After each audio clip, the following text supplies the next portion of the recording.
Abatacola and Ferrari discuss everything. With Matt Abatacola. Son, your ego is writing checks your body can't cash. I'm sorry I ruined your New Year's Eve party. She tastes like cigarettes. And Jason Ferrari. I'm very important. I have many leather-bound books, and my apartment smells of rich mahogany. Hallelujah! Holy shit! Where's the Tylenol? Two complete nincompoops with microphones and access to the World Wide Web. Presented by Mickey Finn's Brewery in Libertyville, Lake County's oldest brew pub. Now, here are your hosts for this shit show, Abatacola and Ferrari. Hello there, podcast friends, and welcome into another episode of the AFDE show. It's Abatacola, Ferrari discuss everything. It's episode 47. It's called Tissue Issue. We are your hosts. He's Jason Ferrari. I'm Matt Abatacola.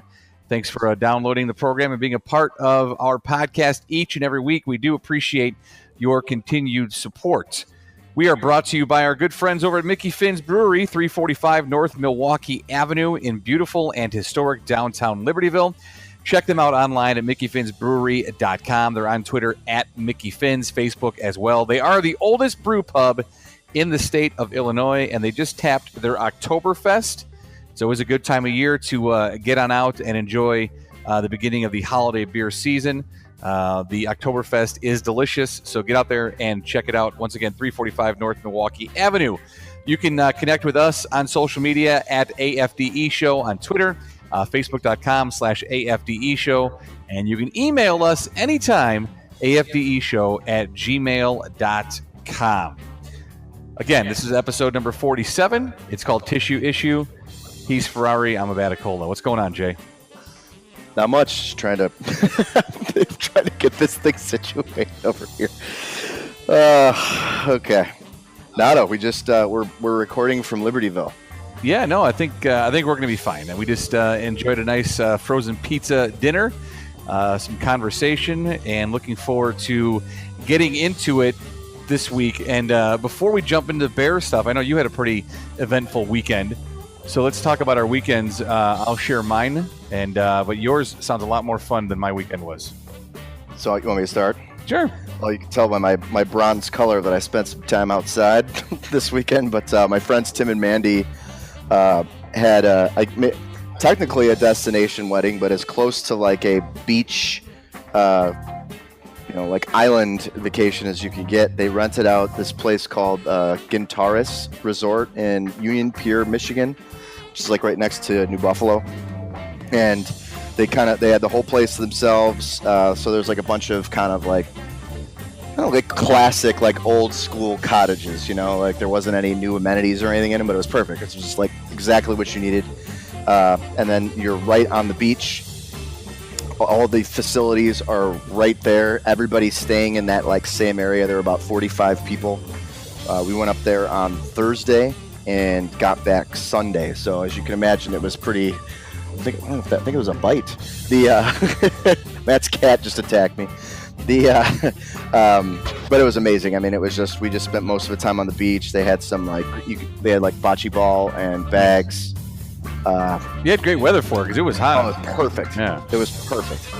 So all day long, kind of on the beach and outside. And then on Thursday night, not as many people were there, so we just kind of I think there were about 12 of us. Just had some dinner, hung out, and then on Friday night, that's when a lot of people got there. They did an old-fashioned bar, and they had like little individual fryers on the table, so you could fry your own stuff. So I mean, it was like very slimming cuisine, as you can imagine. And then Saturday was the main day, and they had catering and dancing and stuff at night, but it was just a lot of hanging out on the beach. It was perfect. It was nice. It's always nice to get away from Chicago and do stuff like that, but not have to be in the car forever. It was about an hour and a half. Yeah, no, that's a decent drive. We went to Michigan a couple times this summer and drove past New Buffalo, and it was always just an easy trip. I always thought on our drive it was like, I wish we were going to New Buffalo because we're here already. So that's a nice drive. Not too bad at all. And I know I'm familiar with Union Pier, just didn't know what was there, but now I know, so that's something to look into because that's a nice easy drive, as you mentioned. Super small town. Yeah. that was like there's not much there because I mean everybody just goes to New Buffalo to like do other stuff, but that's what I liked it even more that it was that, you know, because New Buffalo is kind of a very touristy. It's awesome, it's touristy, and it's pricey. Well, congratulations to Tim and Mandy, and lots of years of blissful marriage ahead, and so congratulations on that. My weekend was Hank sick. He stayed home from school Friday, so Saturday, no soccer for Hank, no football for Hank. We had Jackie's game in the morning, and it was hot. I mean, we had little kids that were like, "Yeah, I'm good. I'm not going back in." So I was missing a couple kids, so I was down from 10 to 8. And you play 3 at a time, so it was a 1 sub on each side. You play two games simultaneously. And at one point, I'm pulling kids off one field to go in because there was 2 kids that wanted to sit out. They didn't want to go back in; it was too hot. But it was good. Although we had a little issue, I had to get an official over because the one team that we were playing, they kept letting their kids stand in the goal. And at the pre-K level, you're not allowed to have goaltenders. I mean, it's hard enough for a 4-year-old to dribble the ball, kick it into an open net. You know, you certainly don't need someone standing there in the way. Certainly not 2 kids doing it.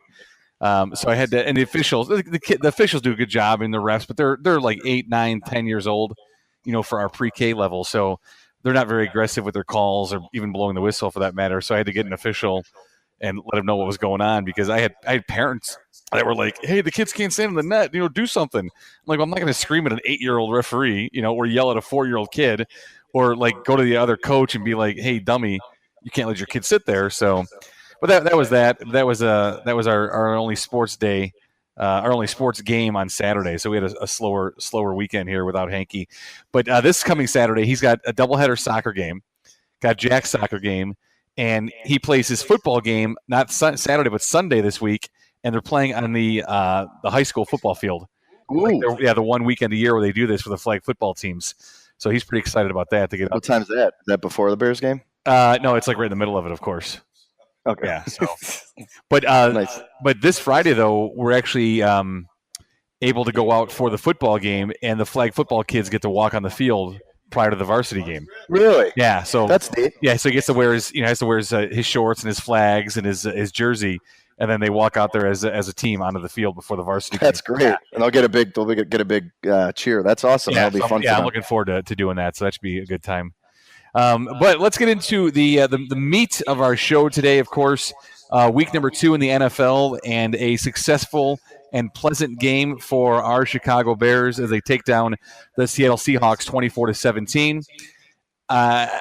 It wasn't as close as a 7-point game by watching it, so that was a little disappointing. That I wanted a bigger lead at halftime with the way that first half went.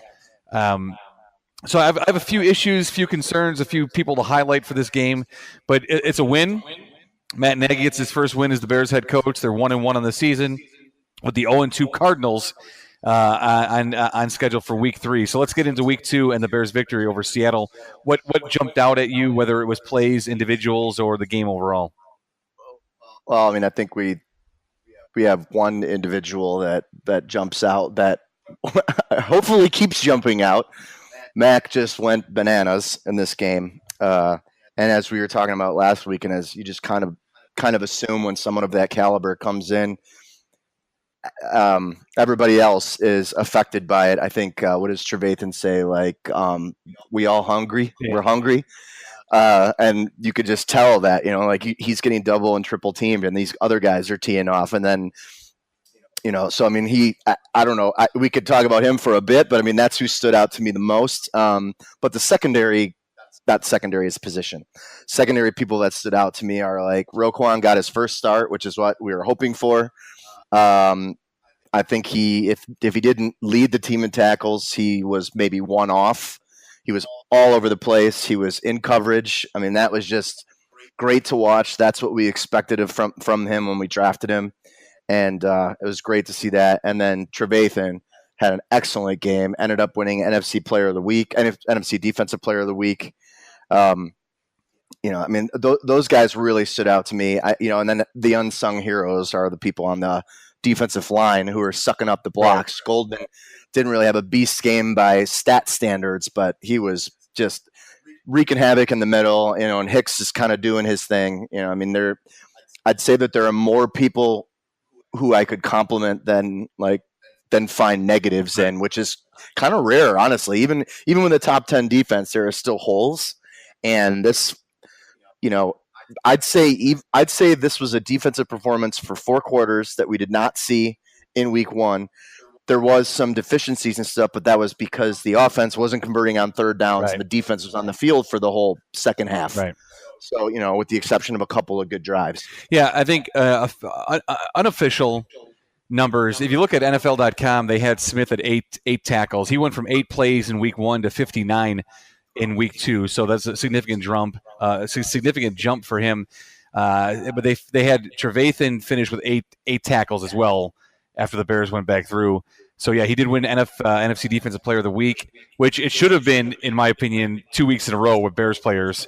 I don't know how you have an historic half like Mac had, given the full circumstance of what brought him to the Bears, and for that guy not to win Defensive Player of the Week for the NFC in week 1 was a travesty, in my opinion. So it would have been really cool if it was 1 and 2, and then Smith gets it in week 3 against the Cardinals, because I just think that guy, with his monster speed and ability to cover, is going to be insane.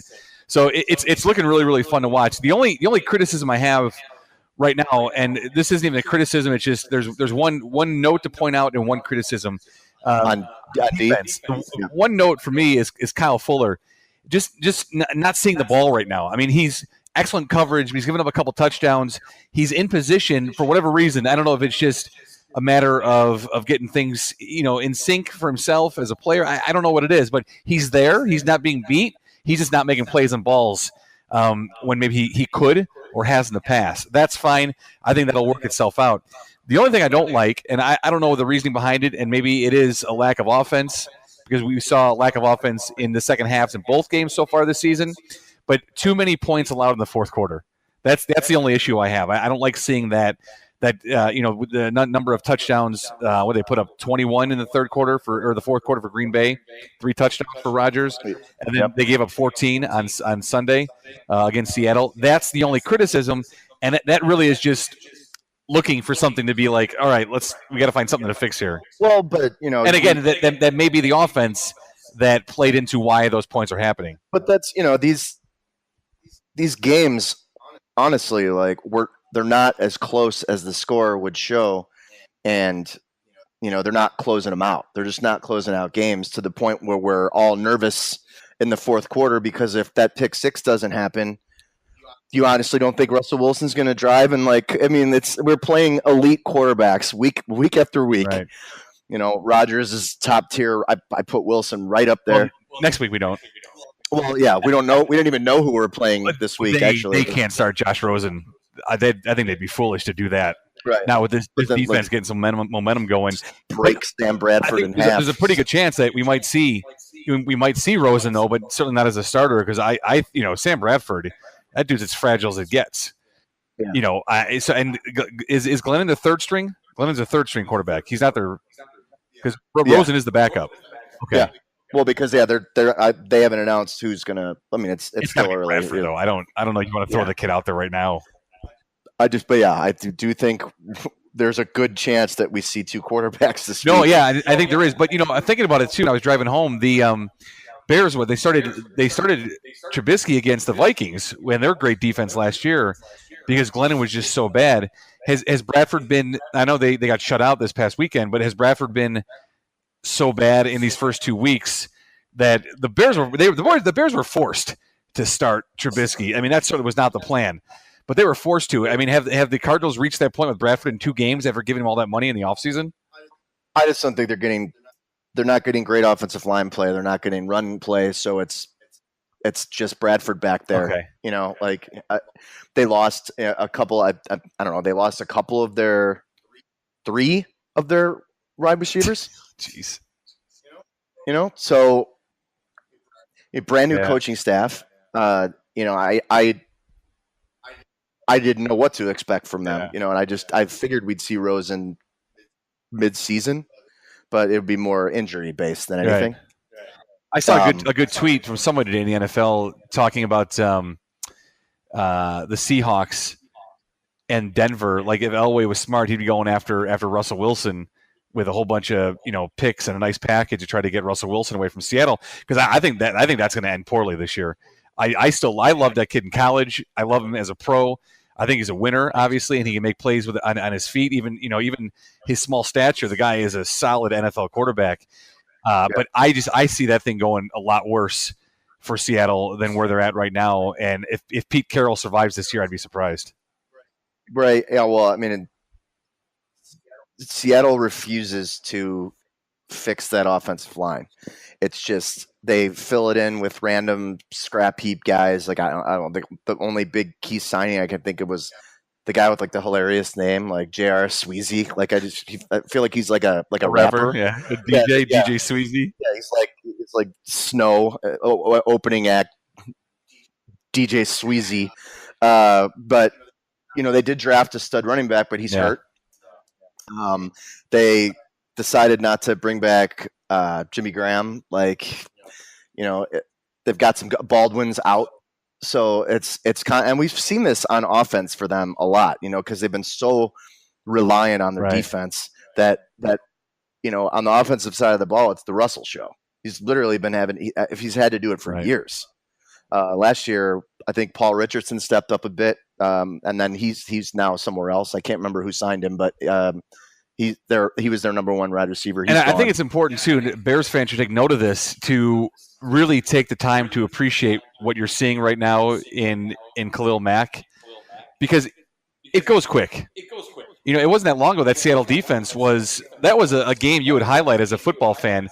Didn't matter who they were playing, even if they weren't playing your favorite team, you wanted to watch that defense play because it was something fun to see. Appreciate what you're seeing right now, because you don't know how long it's going to last for. I mean, with injuries and the way guys are changing their minds about playing the game or whatnot. Not saying that Mac or any of these guys right now are at that point, but this might be year one of a 3-year dominant run. You know what I mean? Where it just might be something really fun to see. Appreciate it. Take the time to really watch what he's doing, what they're doing overall as a unit, and it's so bizarre to look at how the outlook of this team changed with that one trade. I mean, just imagine what your feeling was like prior to the Mack trade, getting Khalil Mack, what it did not for you. Imagine, okay, you know what it did for you as a fan? Imagine what it did for the guys in that locker room. I know. I mean, they've got to feel invincible with having that guy. Well, and the faith in your front office for like getting people to help, right? And if let's hope it's a little bit longer than 3 years. Yeah, but the core of this defense, they're not pushing 30. Right. 26, 27. I mean, obviously Smith is a rookie. Floyd is still young. I know. But I know because I'm old enough, as are you, to go back to the '85 Super Bowl team that won in '86. If you were to show highlight film of that season and tell someone like a younger person today that team only won one Super Bowl, they'd be like, "There's no way. There's no way that defense." Right. And they won one Super Bowl, and that the defense next year had better stats. Right? And they won one Super Bowl. So take the time to appreciate it, because looking at the Seattle team, they are a shell of the defensive unit that they used to be. So, right. And those are once in a lifetime squads. A lot of those guys were not high. I mean, other than Earl, a lot of those guys weren't high draft picks on that Seattle defense. I think Sherman was pretty far down. A lot of those guys were undrafted people. And then he had a scheme and he had smart. And then they would bring in good situational pass rushers, but could always depend on that back four to just the Legion of Boom to cause problems. But now it's I don't know, bad sports stuff. I saw someone's Legion of Whom? Oh Lord. Let's just go sit the next couple of plays out. Why don't you stop talking, champ? Yeah, you're gonna hurt yourself. But on the defensive side of the ball, I did see some things. In addition to the guys that we've been talking about, Floyd, I just kind of, as everybody else was, you could just see what they're doing. And I was like, all right, what's Floyd doing on the other side? He's getting strong, man. He's you could tell that he's just getting more of an NFL body, because I saw a couple of plays where he was, they were on the other goal line, the team was backed way up, and some guy just tried to hit him a little bit after the whistle, and he just chuck the guy. And he has one hand. he's got so I just feel like you get, just think about what Mac is going to do. He's actually, I think he met with the doctors today or meeting the doctors this week to get a smaller, to see if they have that giant club taken off. I can't imagine his athletic ability and not having a hand. People to shed blocks with that, with like a fishbowl. That's on basically your what hand. it is. It's like full of a blue whiskey drink, though. It's like, ooh, hey, a fishbowl, giant straw coming out of it. But it's just I'm looking forward to seeing him get 100% healthy, and he is 100% healthy, but to get that off his hand where he can use his hand again, in conjunction with Mac being able to do more, with Roquan Smith being able to again do more. I mean, once those three guys start cooking, I mean, Trevathan wants to talk about eating now, and they're hungry. Wait till those three guys start cooking. Well, I think about you've got. I mean, and Hicks, I'd say he's at his best rushing on the outside, but so you've got that perimeter pretty much locked down. But he can drop back. I don't think they really ask him to do that much, but he can. Floyd, they have asked him to do that, and I think I think he will continue to do that on the other side. Then like you don't have that like worrisome spot in the middle because the linebacker can't cover everybody. And Trevathan's very good in coverage as well. They're both fast.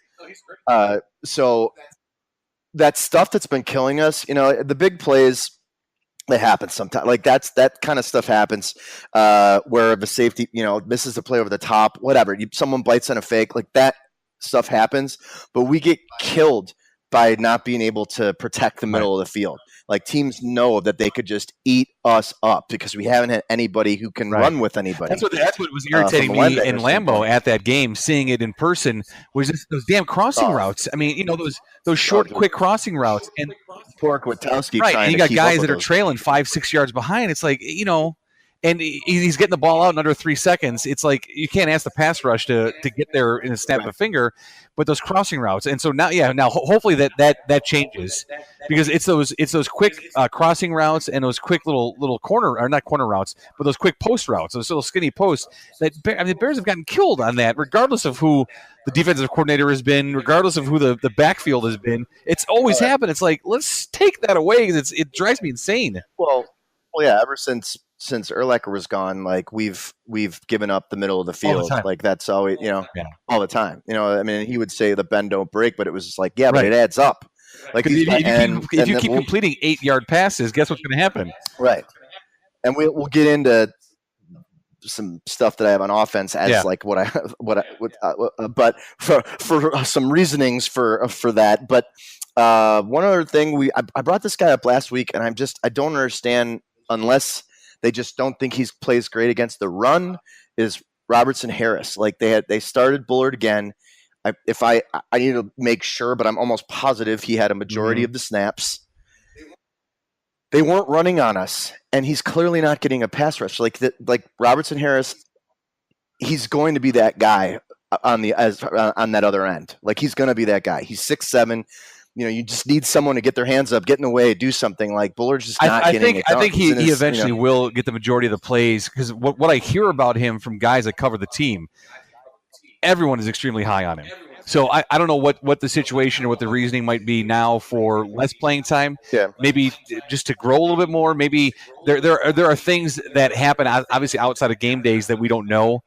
Maybe there's things in practice or there's things in the pre-game quizzes he's not doing well on. I don't know. Maybe there's coverages or reads, or they're drilling him on the mental part of the game, and he's just. And I don't know this, and I'm not saying that, but I'm trying to think of what possibilities are there because everyone's extremely high on him, but he's not getting the playing time to go along with the praise I'm hearing for him. I know.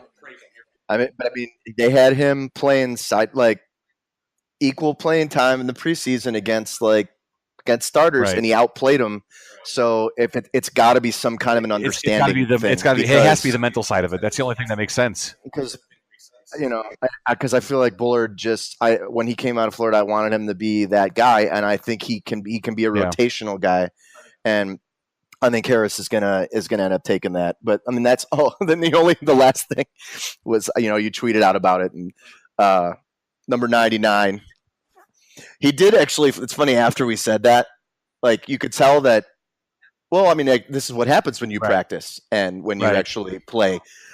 You could tell like there's something there. Like he wasn't like a hack and lucky Right. like as a rookie, but just I was looking at him I'm like, oh God, that guy, what's he celebrating that play, for? 'cause You I know, think it was so Wilson who irritating. just like he kind of tripped and went down, and he kind of landed on him, and then he gets up and flexes. And, but see, what Yeah. irritated me most though about that is wearing 99. That's what bothers me the most. Like no one should have that jersey ever again. And don't act like a clown. You know what I mean? It's just to me, and maybe I'm being meatballish about it. It felt more disrespectful. It's like, don't be a clown. I mean, that's one of the top 5 defensive players to play in a franchise that has had numerous like legendary defensive players, and that's one of the best of all time. Don't be a clown. Yeah. That's all I'm saying. And some idiot on Twitter, I saw that you were our conversation. He called me weak, or he called me the P word because I made a comment about Lynch. And I'm like, I don't know what you're talking about, dude. I mean, like, I should have asked the guy. I'm like, do you know who wore 99 before? Because I bet that clown on Twitter didn't even know who wore 99. That it was Hampton. I bet he didn't even know. It's one of the best defensive players to ever play for the franchise. Was it Shea McClellan? he did Is that too. Did he have that number? Dude, what? Like, how disrespectful! What a disgrace! It's terrible. Well, all right. So, Yeah. and one other thing too about Twitter in the game, I loved it because Witten kept calling Trevathan, and you retweeted it from our show handle at AFDE Show, where Trevathan was like, "Come on, guys, 7 years, like know how to pronounce my name." Right, be better. That was great. Because Trevathan, so I'm tweeting about Trevathan shopping at the Jewels. Because it's like, I mean, because you're doing a game in Chicago, you're trying to talk like a meatball too. Trevathan. Yeah, Trevathan's over there with Trubinsky's over there at the Jewels. So, like, come on, be better than that. What else on defense? I mean, that's pretty much it. I mean, then you get the guys in the middle. You know, there's got to be something wrong with Hicks, I think, and even him at 75% is better than most most players or most people we've had. But I think I don't know. It seems like there's some kind of a knee thing going on with him. I'm not sure, but like again, this is another thing where he's going to start to feel the effects of it. And if Goldman stays healthy, I know you don't thing. listen, but he is a regular on the Mully and Haw show on the Score on Monday mornings, and Hicks. He's I don't listen. He is tuned in radio for that. Like I always try to be in the car when I know he's coming on because he is. And today he actually did it today because he couldn't do it obviously on Monday morning and didn't do it yesterday morning. He was there today, and he's just great. He's been great since he's been on the radio doing those weekly hits. He's so entertaining. Got screwed out of a Pro Bowl spot last year, at least that honor or recognition for it. Right, because he wasn't named to the Pro Bowl, or was he an alternate eventually? He didn't nothing, right? I don't even know. He might have been. Because I think he definitely earned that recognition, at least for your career and for your resume. But he's great on the radio. He really is good. So I haven't noticed anything with his knee, but I haven't I watched the Monday night game. It's a little slow to get up, and every now and again, I just feel like it just seems like. I can only imagine at that position. Like, I'll keep an eye on it for the game against Arizona because it'll be the first one I get to sit and watch in front of my TV, so I can kind of see things a little easier and with the remote and everything. So I'll keep an eye on that. But moving over to the offensive side of the ball, one thing I do want to a couple things that I liked. I want to see more of. Jordan Howard catching the ball much better out of the backfield this year. 3 catches, 33 yards against the Seahawks. Tariq Cohen only one reception, and I don't know why he's not incorporated more into the passing game. 1 catch for 17 yards, and 2 weeks in a row now, Howard with under 20 carries, 29 total for the season, 14 last week. I know only 35 yards, and Nagy talked about it in his press conference this week that the game situation didn't really allow us to get multiple runs going and getting the guy going, but I don't know if with the run game and the offensive line that you have now and how they're moving guys with that back, if you dictate the tempo of the game or if the game dictates how you run your plays. Well, I was definitely going to, I don't want to say lay into it, but go into it in more depth. But then right before I came over, I caught his press conference from today, and he did address it because finally someone asked somebody asked him, instead of asking him the same question like 15 different ways, we had an original there ask something that was saying, we get that this is your second game. I love how that fires you up, man. It pisses me off. Because it's like, how old are you? How long have you been on this beat? And you just keep asking the same shit. And it's like the guy's got, and then there's two more guys, and I'm like, damn, because I've still, no one has asked anything. So, but he was asked, how he felt about, was it the pen?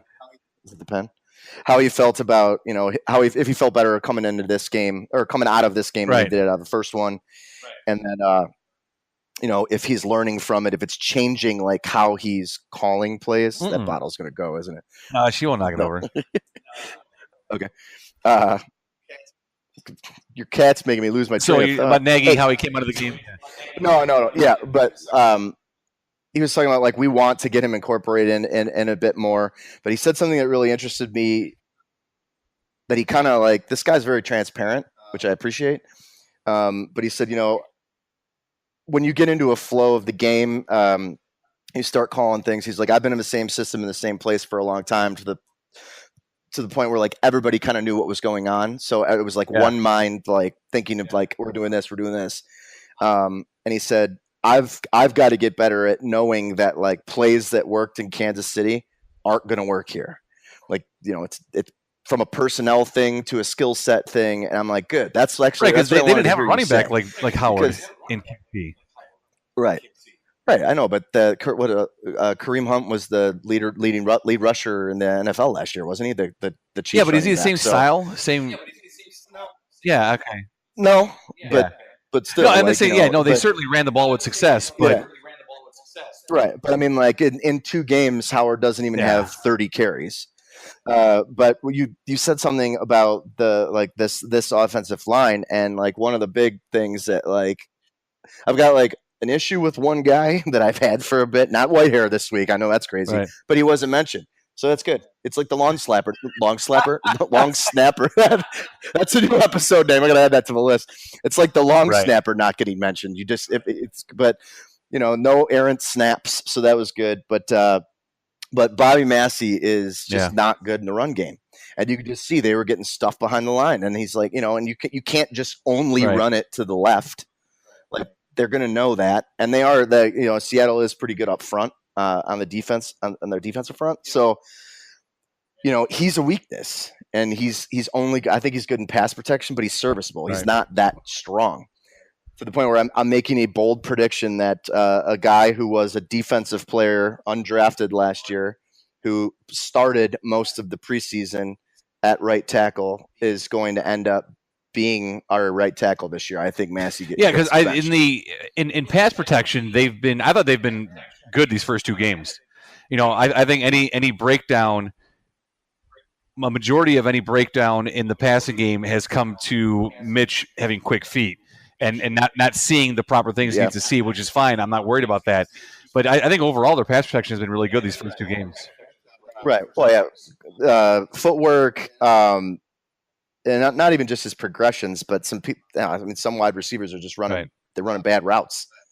But yeah, so I think Rashad Coward ends up being our starting right tackle at some point, which would be crazy. But with if he stand as your coach, you've seen weirder things. So that's as far as that, otherwise the offensive line I thought was solid. I think we get lucky having Howard, though. It's sometimes an illusion, even if the line isn't blowing people off the ball, because he's such a patient runner and he can like wait out a play that like he can wait for someone to over pursue and take advantage of it.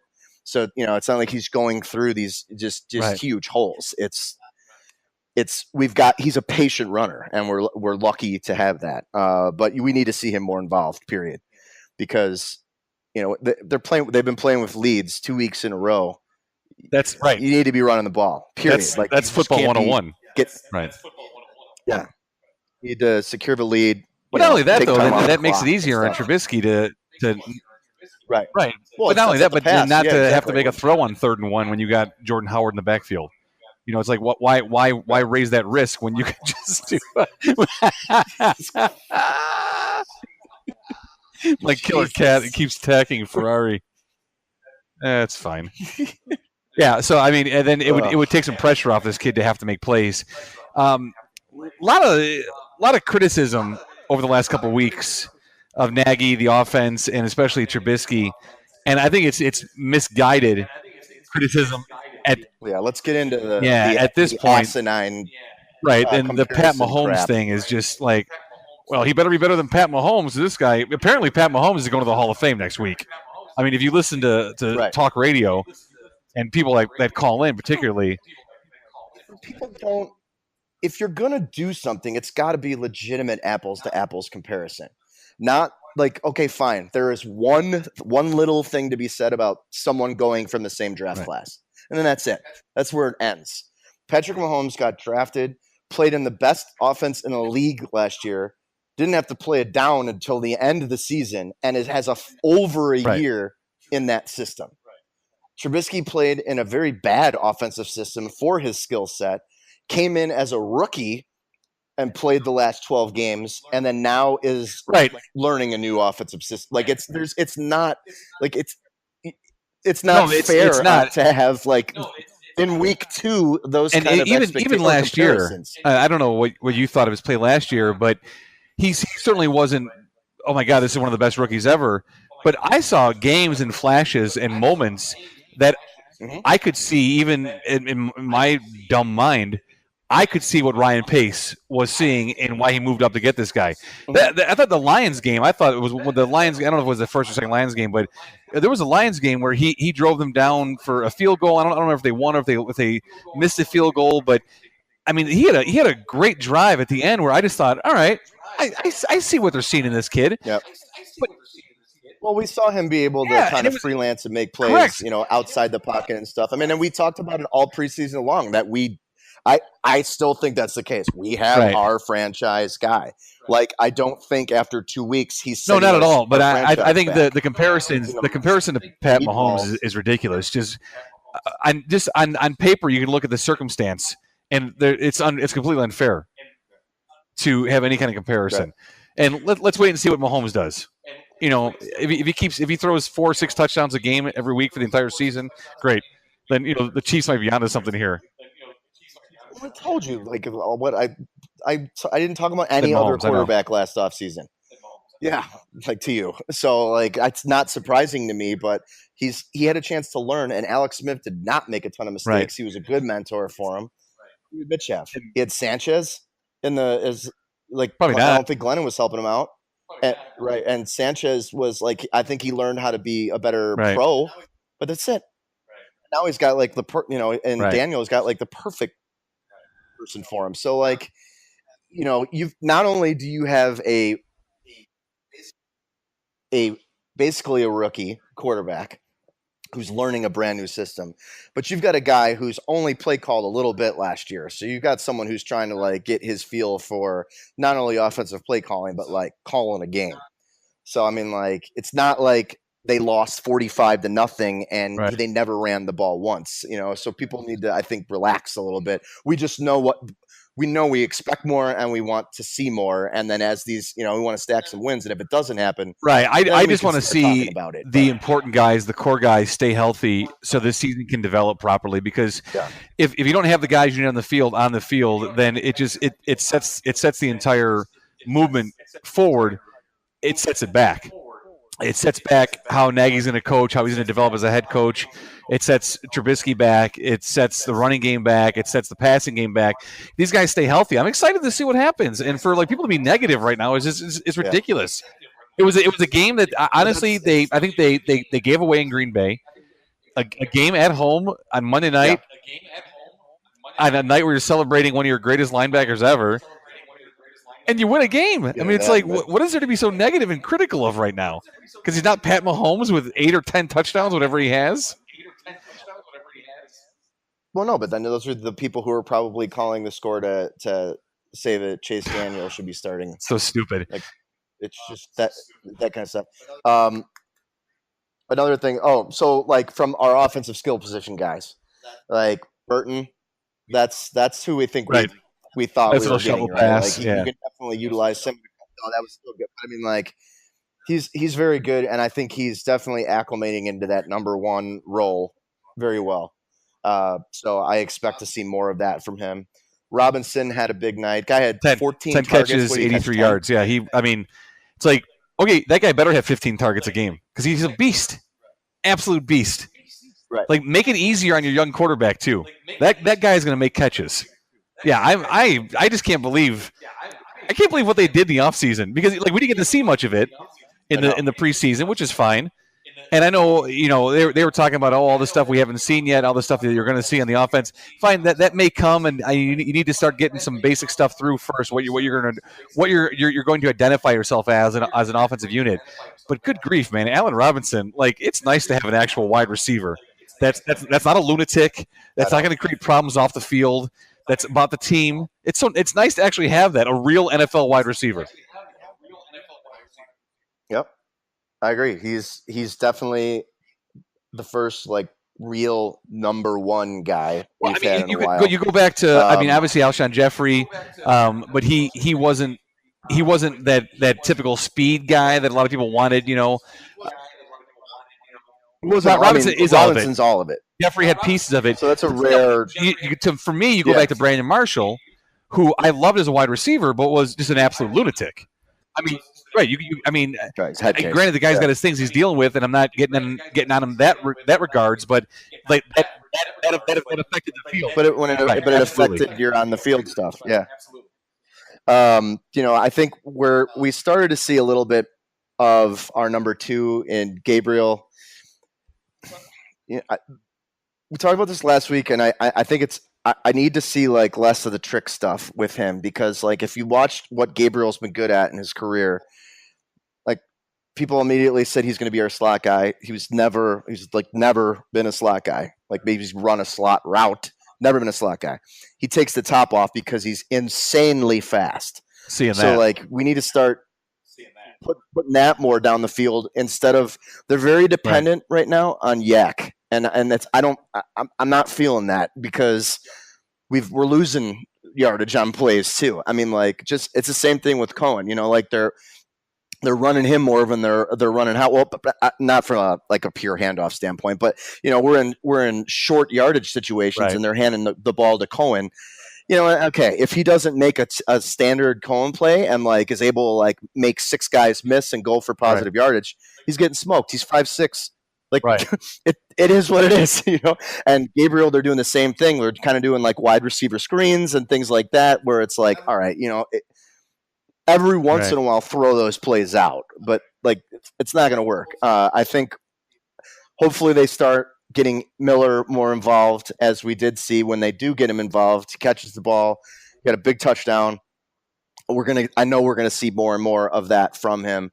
I think as Miller gets more involved in the passing game, as in the slot, it's going to allow Gabriel and Robinson's going to take the top off of defense regardless, just by his size and speed. But Gabriel, if someone whiffs on a route with him, there's no one catching him. So you've got that guy on the outside, and then you've got Burton. So I don't know. I'm excited we're starting to slowly see what these pieces can do. Now it's just a matter of putting together a good offensive game. I don't know if you plan. know this, maybe even if you've heard the numbers, but the number of snaps, preseason snaps, like these core offensive guys even played together. Do you have any idea? Yeah.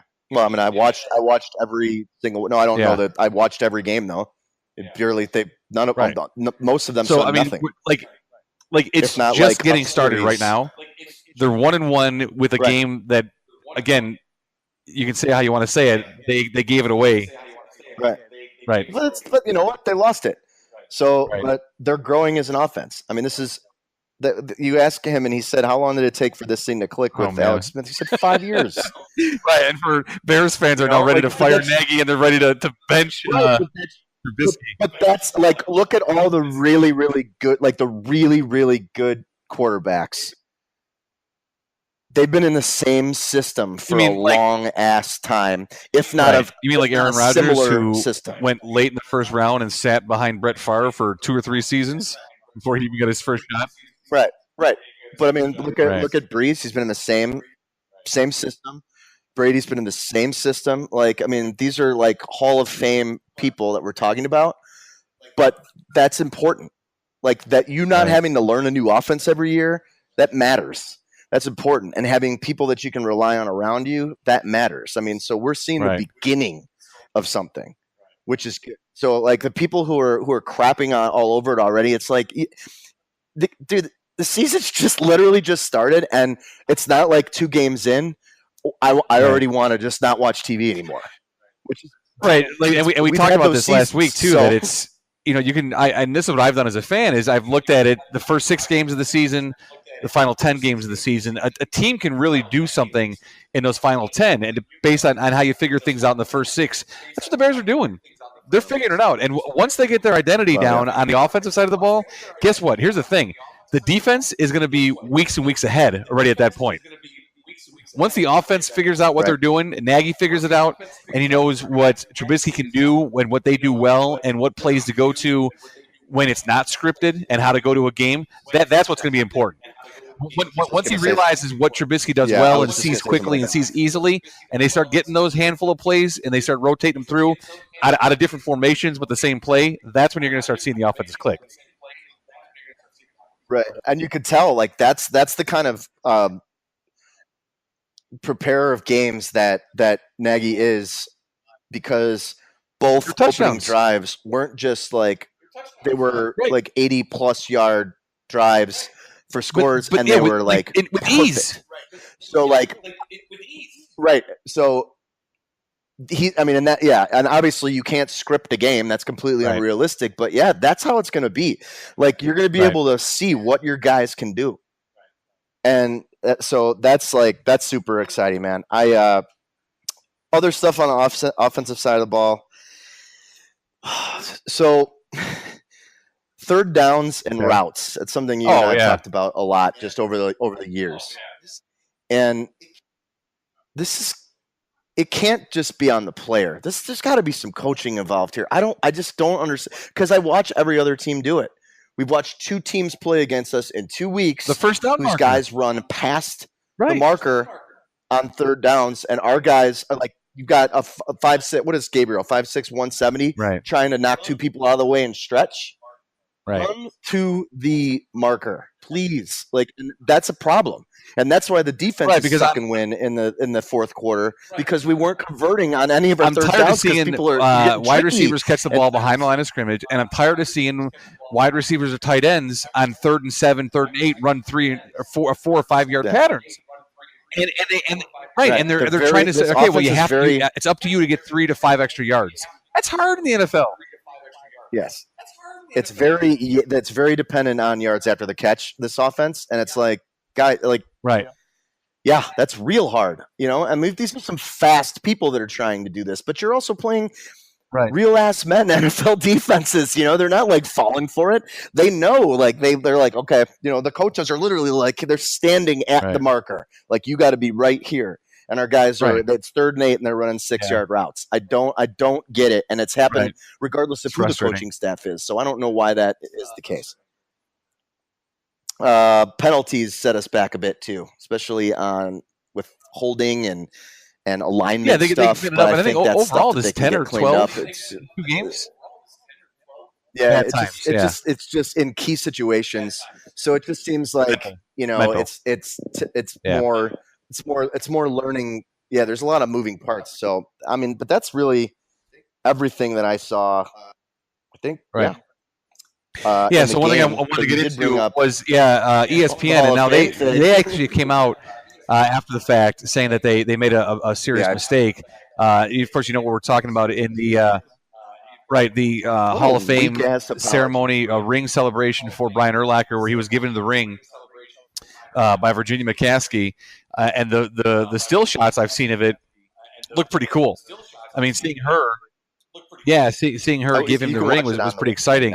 So here's a story from the Tribune about it. All the talk about the Bears' history and ESPN didn't mean a thing. if Monday Night Football won't show the ring yet when Virginia McCaskey, the 95-year-old daughter of George Halas, presented Brian Urlacher as Hall of Fame jewelry at halftime Monday, ESPN viewers instead were shown a musical performance from the group Cheat Codes. I've never heard of them before. Cheat Codes. Someone high up at ESPN must view its halftime show as an opportunity to win over non-football fans, which is ridiculous. Confident that football fans would sit through anything if there's more football coming up. Make of that as you will, but a sponsor bought the concept, which is one of the dumbest marketing ideas I've ever heard, because someone who's not interested in watching football, I don't care how big of a Cheat Codes fan you are. First of all, it's not like the concert, oh, wait, tune in at 8 o'clock on ESPN because we're going to have a Cheat Codes concert. No, it's at halftime. Yeah. You don't know how long the first half is going to go. So you think some idiot kid who's a teenager or their 20s, I don't even know what a fan base is of Cheat Codes. I've never heard of them. But I don't do you know. think they're going to they're going to monitor ESPN and be like, is it halftime yet? I mean, do you even know what halftime is if you don't watch football? No. But it's like, what a stupid idea. And now let me ask you this.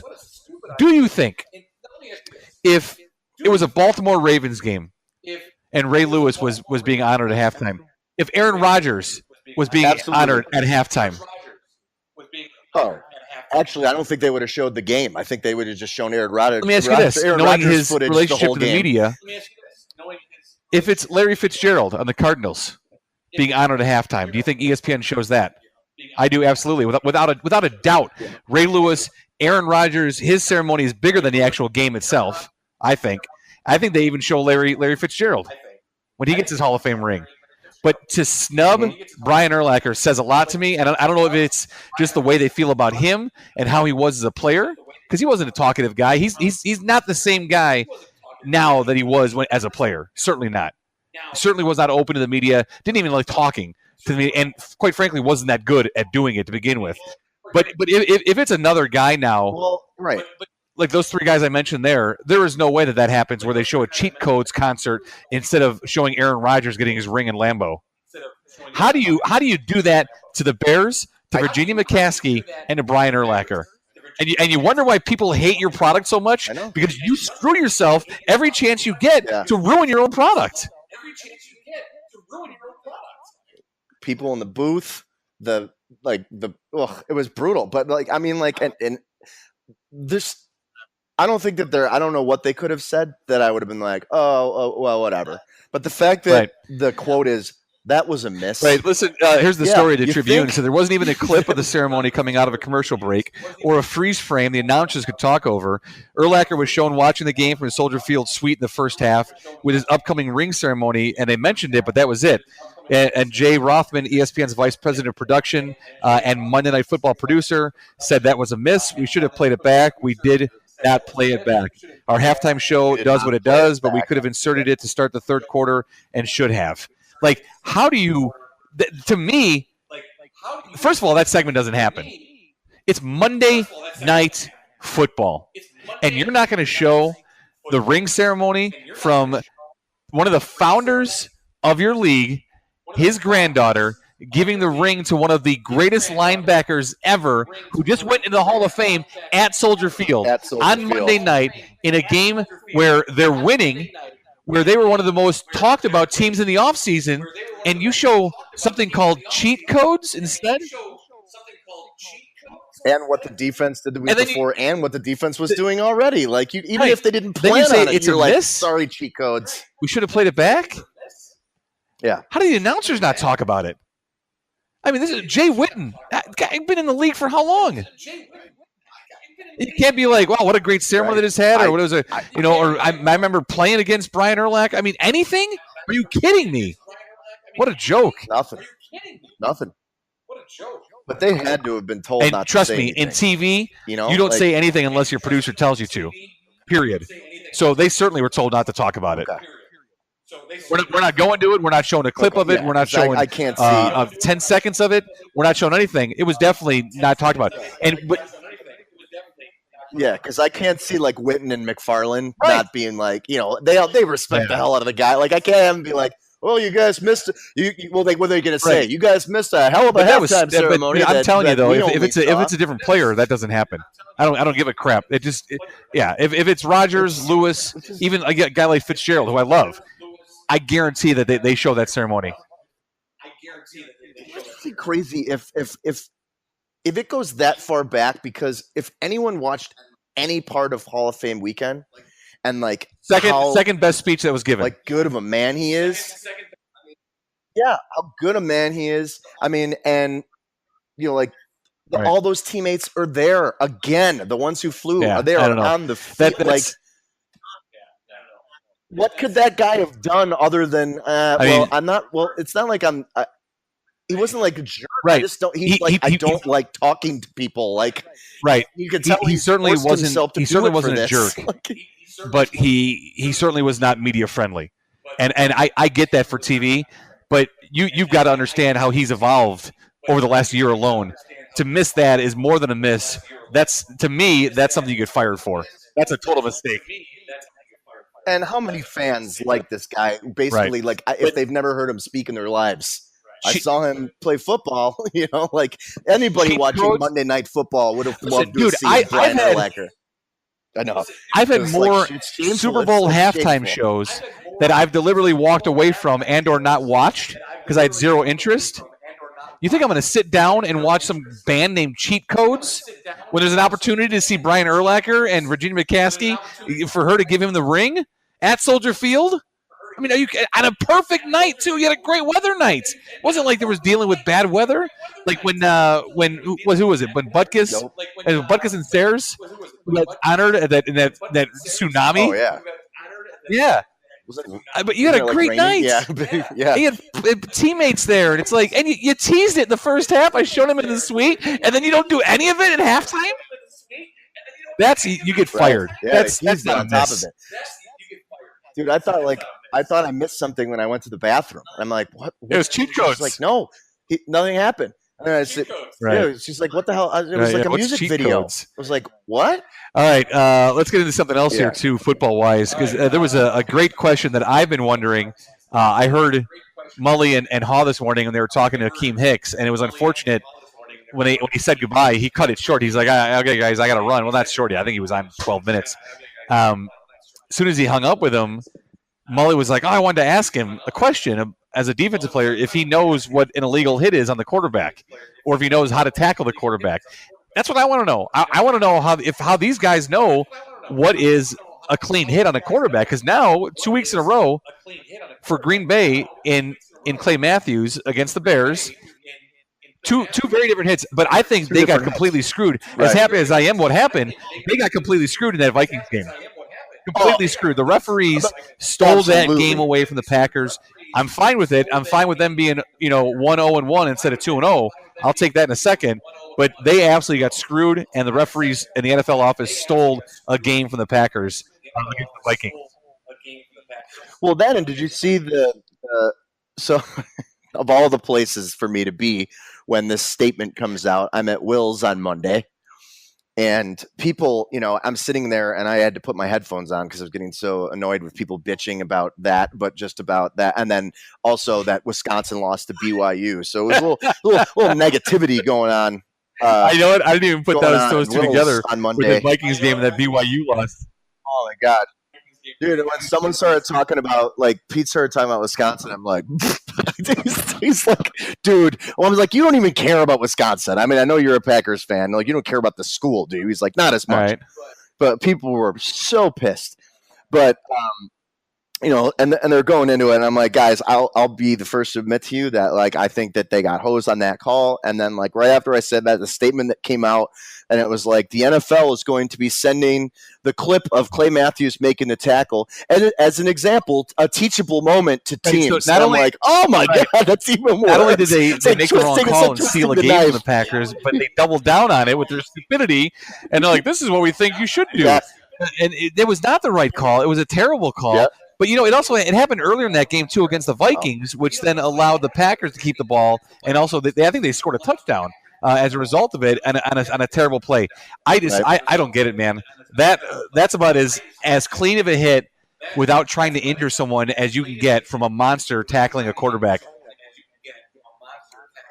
Oh yeah, and then and then they added on after like that he drove him into the ground. I'm like, I don't know, I didn't see anything. I've seen guys moved his head to the left. He even like weird it was nothing like the one against the Bears where I'm like, we've all seen guys drive guys into the ground with the intention of trying to add a little more pain than what a regular tackle causes.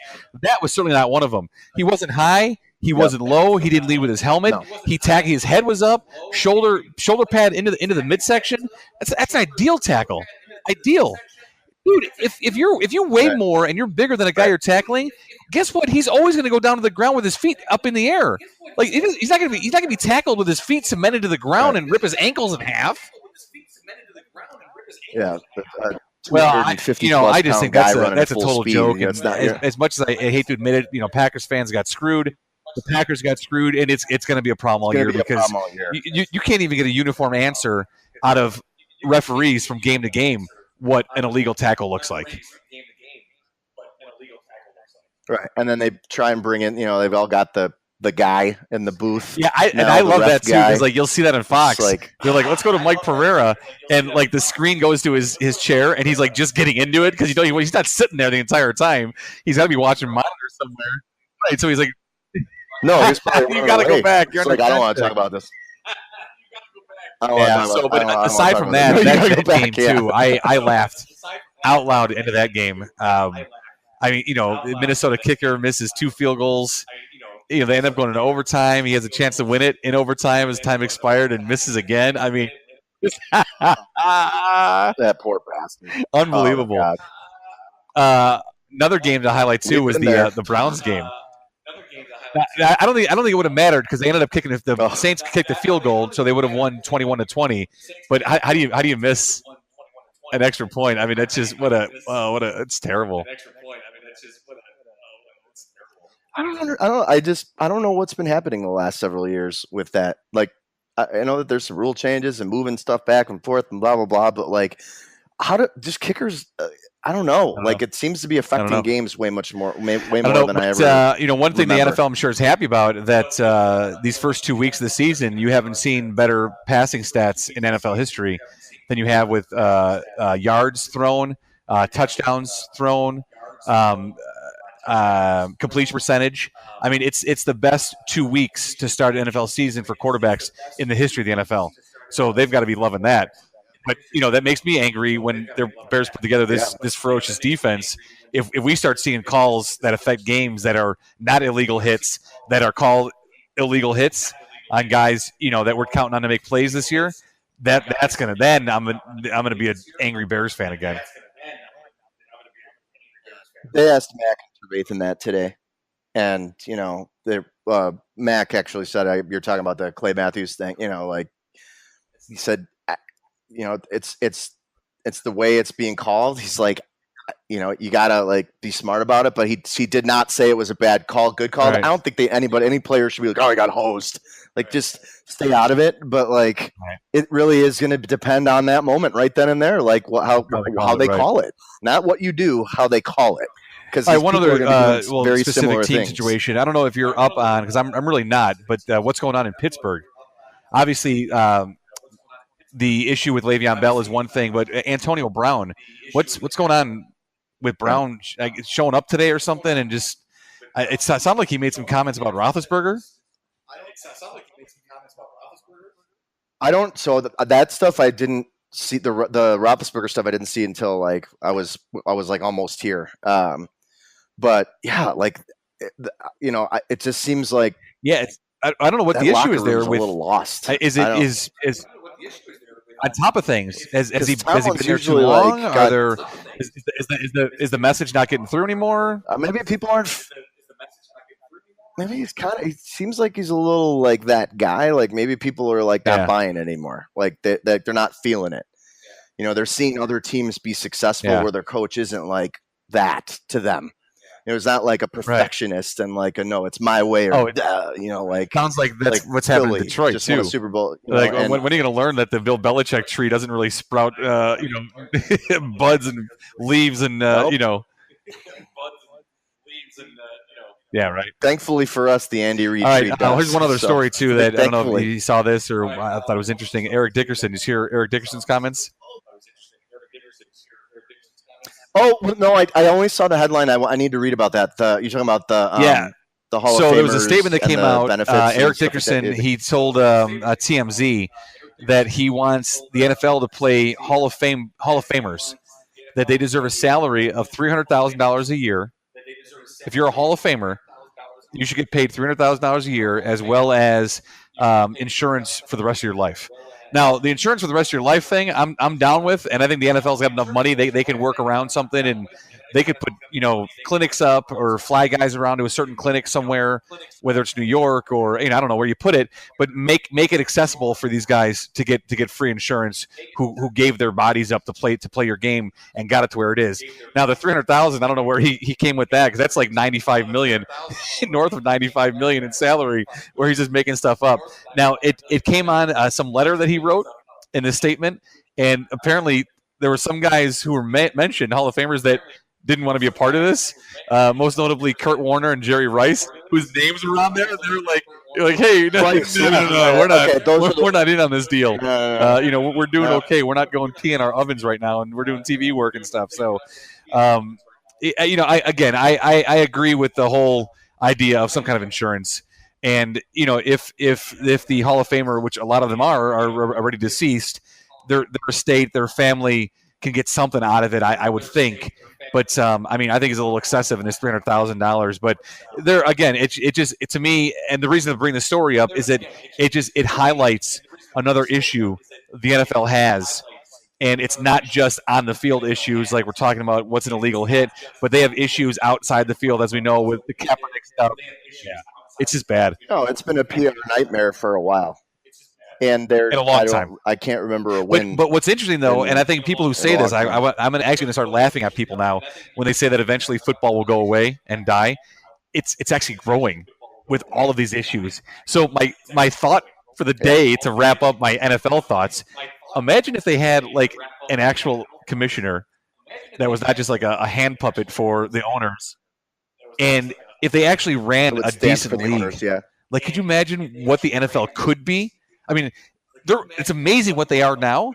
Imagine what it could be. Imagine what it could be when a majority of your players are black athletes, and yet they continue to crap all over what black athletes are fighting for. Imagine if they actually, stood up for women, like they do the whole October Wear Pink for breast cancer awareness thing. Imagine if they actually stood up for women.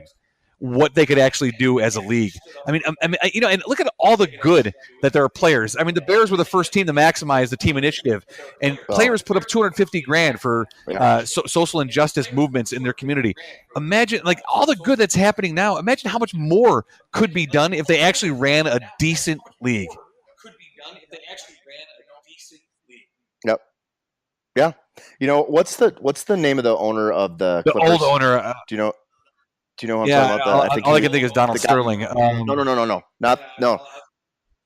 Yeah, I gotta look it up. The guy from Microsoft. I'll look it up. Go ahead. Yeah, go ahead. Well, I'll tell this. I can't remember his exact name or his exact name. I can't remember his half name.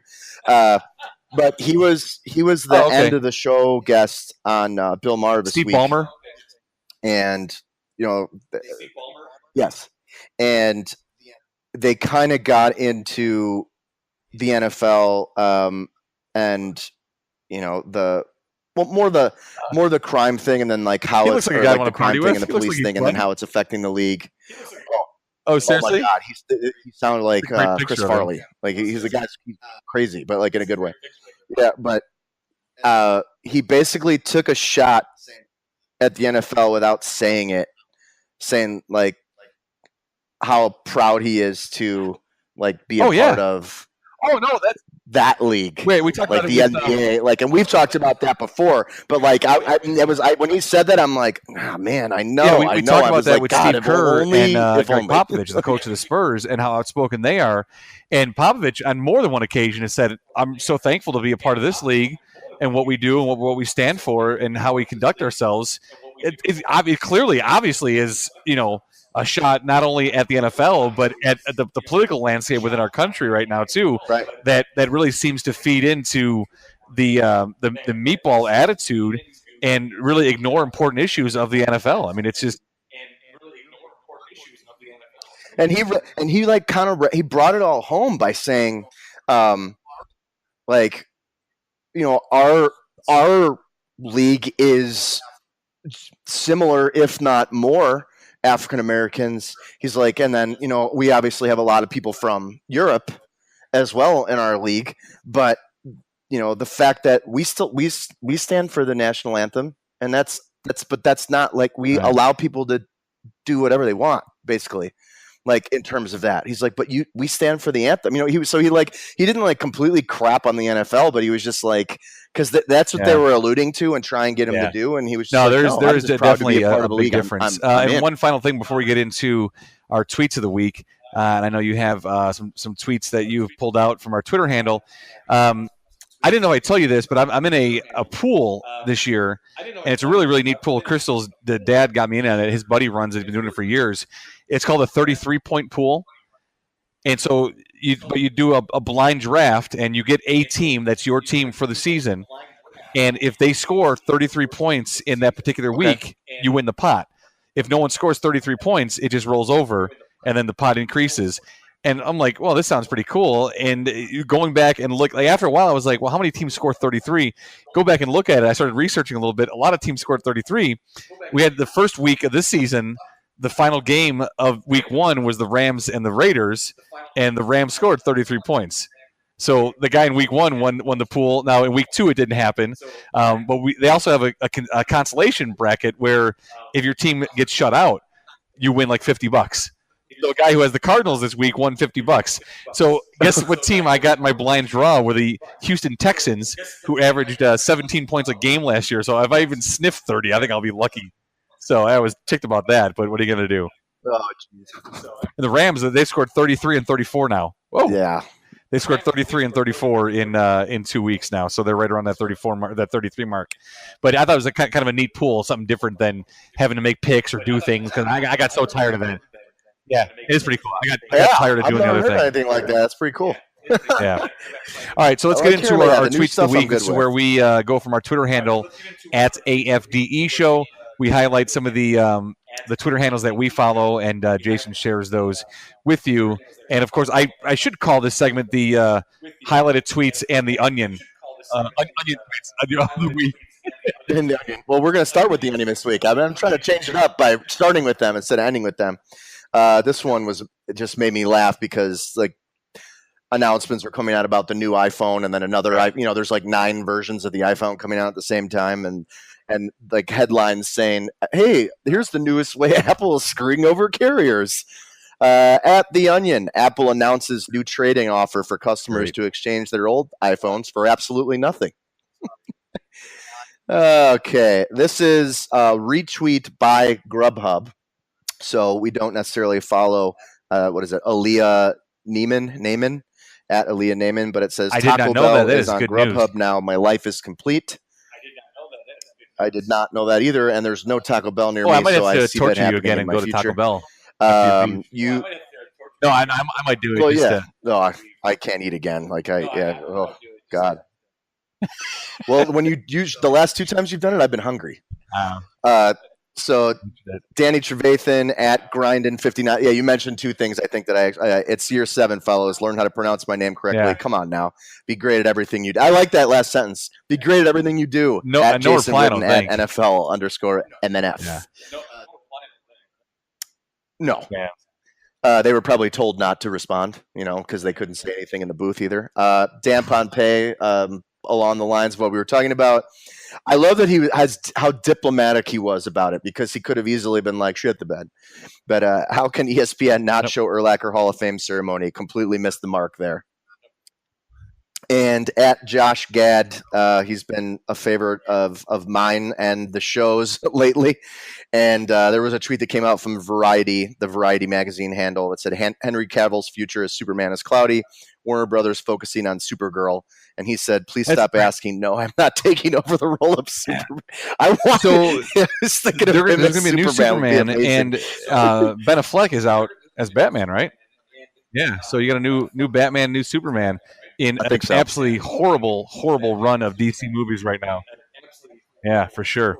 Yeah, just Absolutely. a brutal Wow, DC that's universe. terrible. All right, so those are our tweets of the week on our show handle at AFDE Show, about a cola for our Discuss Everything. If you're not on Twitter, you should get on Twitter and you should follow us first, and you may win a fantastic prize. This is episode number 47. It's called Tissue Issue. We're brought to you by Mickey Finn's Brewery. They are the oldest brew pub in the state of Illinois. Check them out online at mickeyfinnsbrewery.com. We'll take a brief time out. That's So Wisconsin, some stories to wrap things up for episode 47 of Batacola Ferrari Discuss Everything. Back in a moment. Well, I think I'll have a beer. We don't have no beer, just tequila. What's tequila? Yeah, it's like beer. Is it fattening? Fattenings? Forget it. If it's like beer, we'll have some. 3 tequilas. Sure, amigos.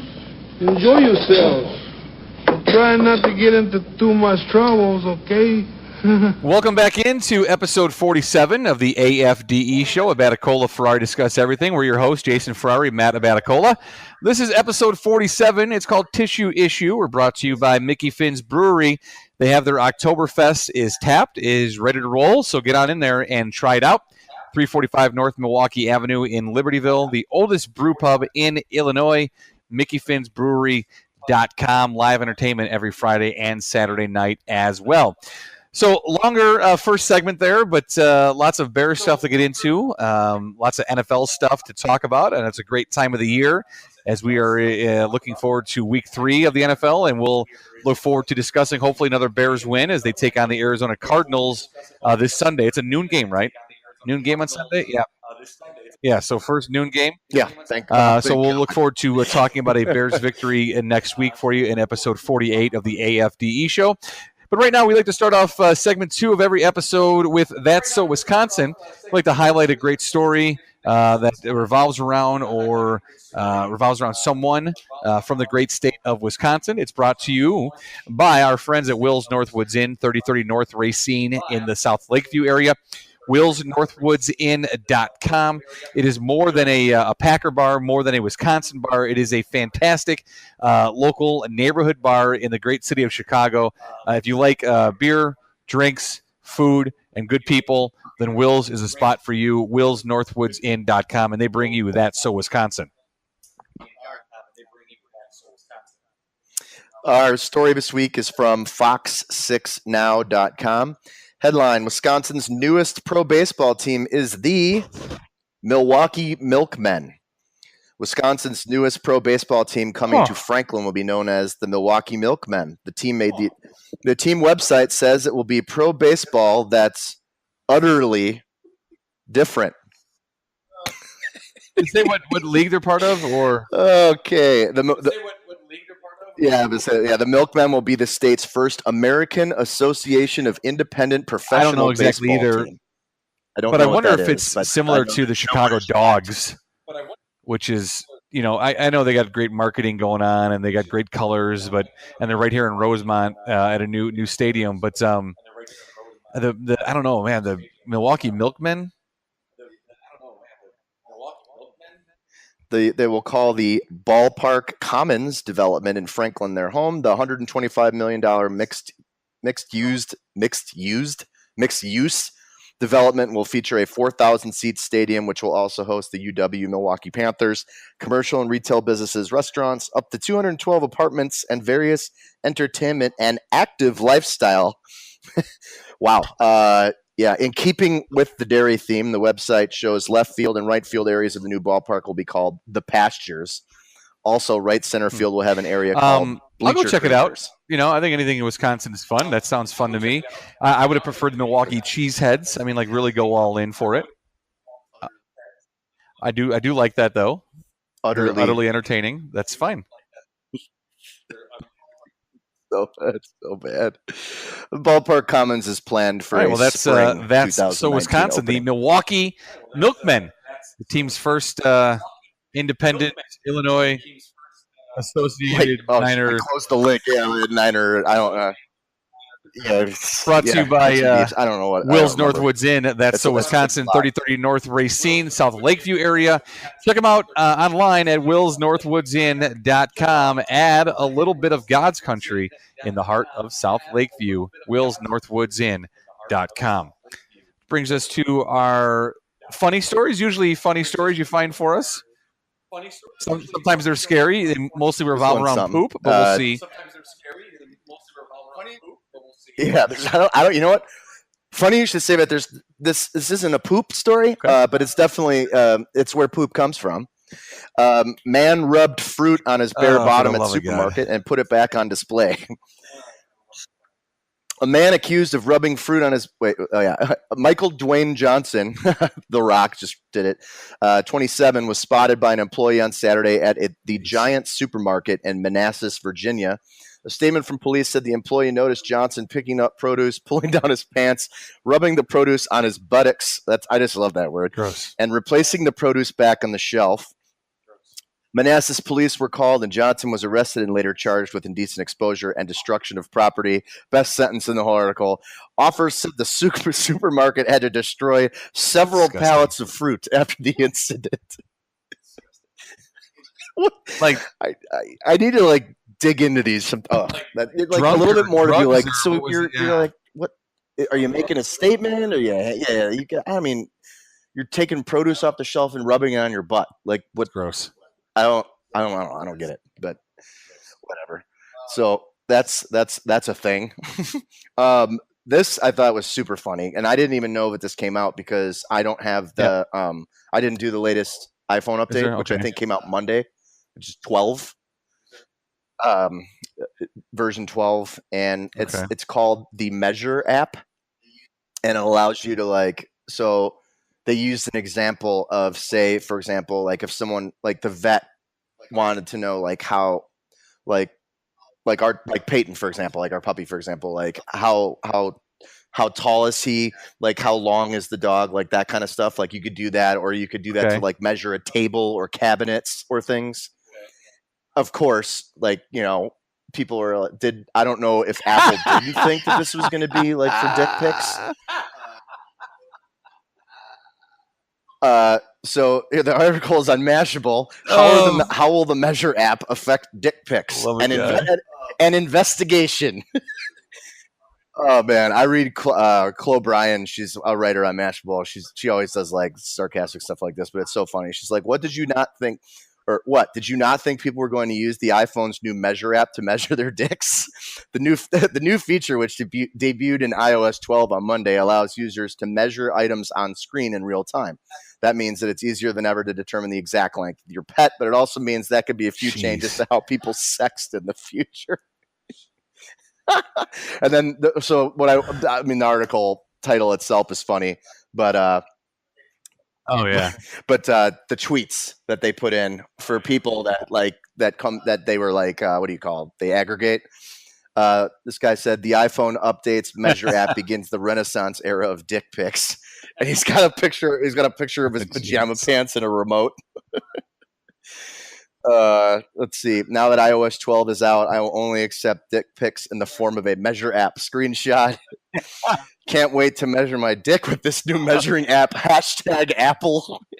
Wow, the new Measure app on iOS 12 is so inaccurate. It keeps telling me that something that is clearly 7 inches is really only 3.5 inches. How many men do you think have already taken and sent out dick pics with the iOS Measure app? I wonder how many penis pics the FBI agents assigned to the Measure app have already collected. And ladies, from now on, we asking for dick pics taken from the Measure app. Yeah. So, there's no way that someone wasn't like, "Hey, you want to take pictures of their wieners with this, right?" I mean,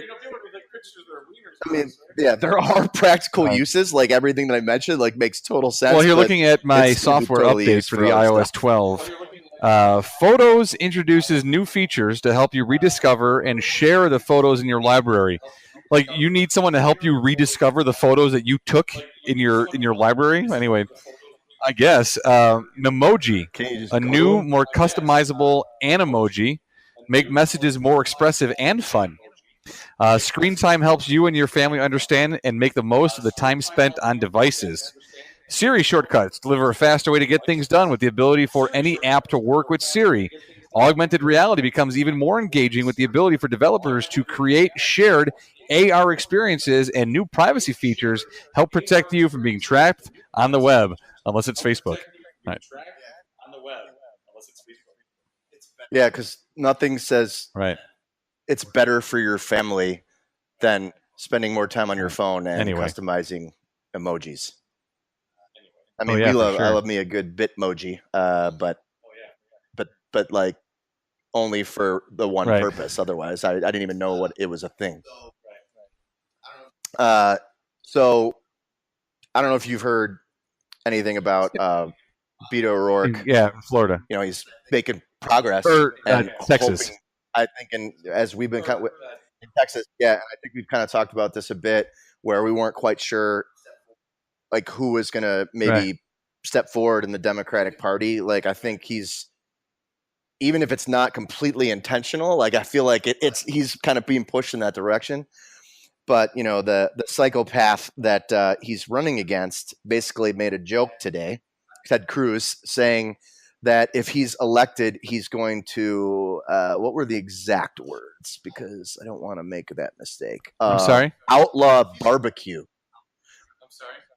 If he's elected, he's going to outlaw barbecue or make barbecue illegal. So I've seen it two different ways. I don't know what I'm paraphrasing, I think. But so, and I would never quote anything happening on The View unless Willie Nelson was on it.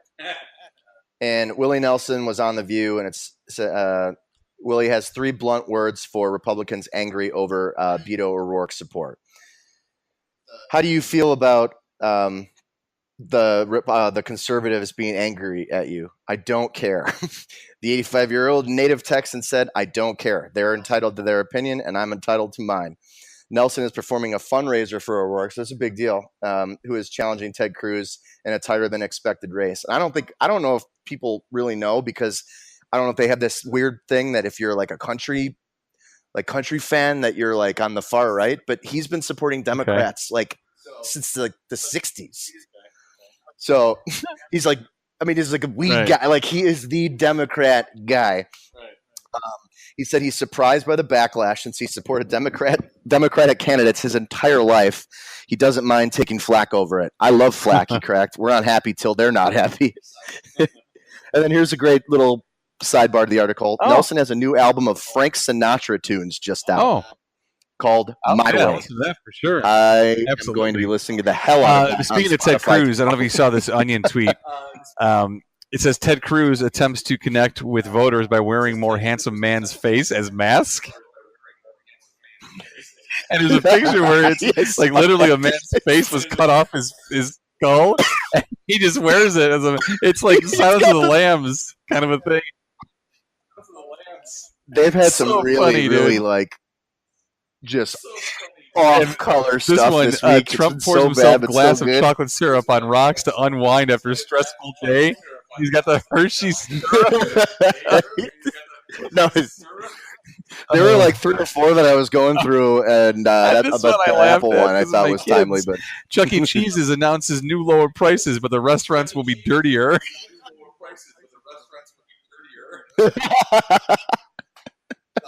Unemployed man vows to wake up early, finish watching movie. I was like, yeah, I saw that one. Oh no, yeah, because there's like another one that was like 22-year-old man got a job at website or something. Like there was like a series of just really obvious media ones company with looking for ways to get rid of veteran 24-year-old employee.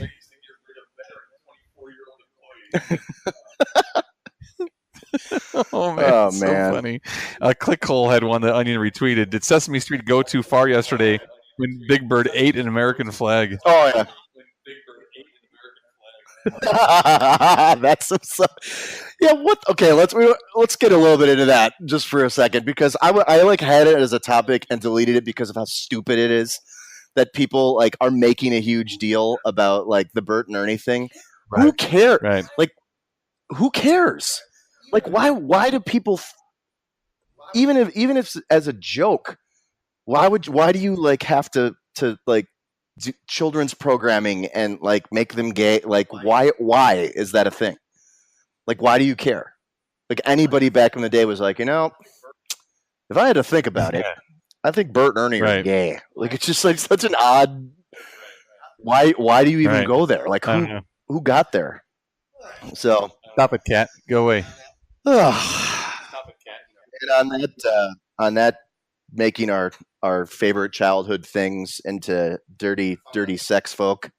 I went back to the well for an inspirational story. Yeah, I know. Like we only took 1 week off from the Good News Network, but I went back to the well after before you do that story, there's just two real quick things I want to mention, so don't forget. One is with the boys, with Leo Henry Jackson, we watched Rampage, the rock movie with the giant gorilla, and what's the point of that movie? Some experiments in it's like this toxic stuff, and it gets loose, and animals get it, and so the animals kind of, but George ends up being the good guy, the gorilla, and then he has to fight like a killer werewolf and a giant like mutated alligator.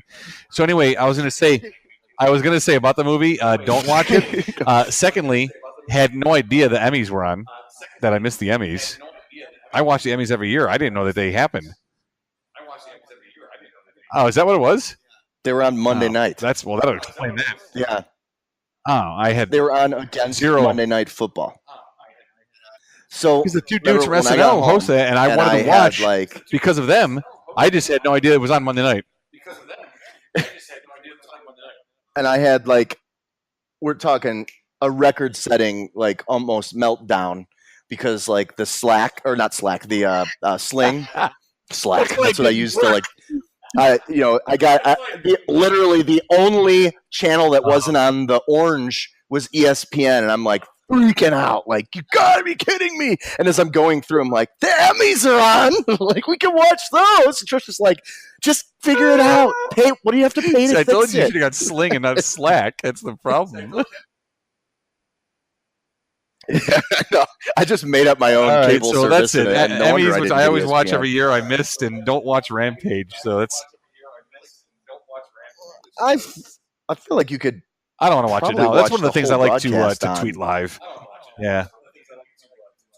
No, I know, but I mean, I feel like if our listeners don't know, we did figure out a way to make Matt on my Amazon account as well. So you're not. Remember, you were asking for our listeners if they could add you to their Amazon account.